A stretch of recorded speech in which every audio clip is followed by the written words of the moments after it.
प्यारों को सालों से खानों में रख कर लाशें फेंकता है।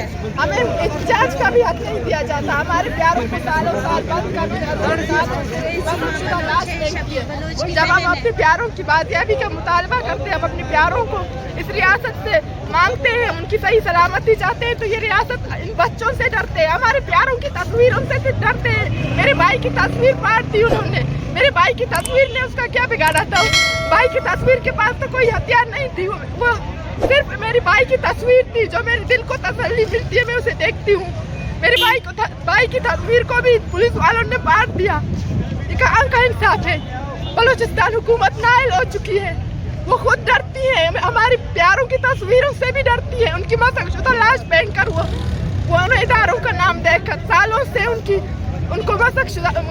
से उन्हें अजियत खानों में रख कर फिर उनकी लाश पहन कर ये कहता है कि ये एनकाउंटर में मारे गए, ये झड़प में मारे गए। सालों से वो अपने अजियत खानों में उन्हें रख कर पता नहीं किस तरह की अजियत उन पे करती है।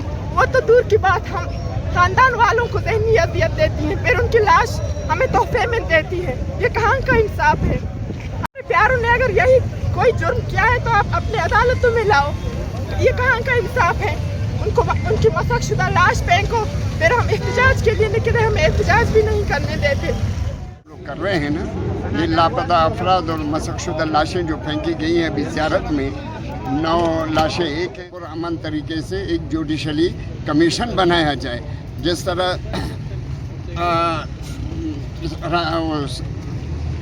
राना सनाउल्लाह ने भी कहा, अख्तर मिंगल ने भी कहा, दूसरे बाहर के लीडरों ने भी यही कहा कि जुडिशल इंक्वायरी कमीशन बनाया जाए। हम भी यही चाहते हैं कि पुरअमन तरीके से जुडिशल कमीशन बनाया जाए, लेकिन उन्होंने ये भी हमारी बात नहीं मानी।